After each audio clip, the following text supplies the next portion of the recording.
Hi அஸ்ஸலாமு அலைக்கும். பிஎம்ஸ்ல Saturday எப்படி போச்சு அப்படின்றத ஒரு மினி லாகா பார்த்தலாமா? ஜாலியா ஜிம்கானா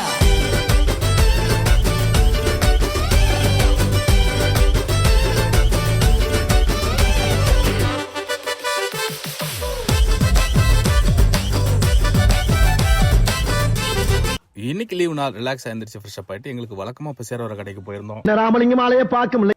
பிரேக்ஃபாஸ்ட் எல்லாம் சாப்பிட்டுட்டு அங்கேயே ஒரு டீயை குடிச்சிட்டு தமிழ் சோனில் போயிட்டு ஹேர் கட் பண்ணிட்டு ஸோ எங்க ஏரியாவுக்கு வந்தாச்சு. ரப்தான் மாலில் வந்து இந்த வீக்குக்கு தேவையான பொருட்கள்லாம் வாங்கலாம்னு சொல்லிட்டு இந்த வீக்குக்கு தேவையான பொருட்கள்லாம் வாங்கிக்கிட்டு மீன் கடையில் போயிட்டு ஃப்ரெஷ்ஷான மீனை வாங்கிட்டு வந்து ரூமில் வந்து வச்சுட்டு ஃப்ரெஷ் அப் ஆகிட்டு ஸோ லஞ்சுக்கு நாங்கள் எங்கே போனோம் அப்படின்னு பார்த்தீங்கன்னாக்கா வல்லவன் ரெஸ்டாரண்ட் தான் போயிருந்தோம். அங்கே போயிட்டு மட்டன் மீல்ஸ் எல்லாம் சாப்பிட்டுட்டு அப்படியே ரூமுக்கு வந்து ஒரு குட்டி தூக்கத்தை போட்டு ஈவினிங் போல் எழுந்திரிச்சு டீ குடிக்கலாம்னு சொல்லிட்டு கடையில் போயிட்டு டீ எல்லாம் குடிச்சிட்டு வந்தாச்சு. ஸோ இன்னைக்கு என்னடா இப்படி தான் போச்சு. நம்ம சேனல் நீங்கள் புதுசாக பார்க்கறதா இருந்தால் ஒரு சப்ஸ்கிரைப் பண்ணிக்கங்க, உங்கள் ஃப்ரெண்ட்ஸ் அண்ட் ஃபேமிலிக்கும் ஷேர் பண்ணி விட்டுருங்க. இணைய வழியாக இணைந்திருப்போம். நன்றி.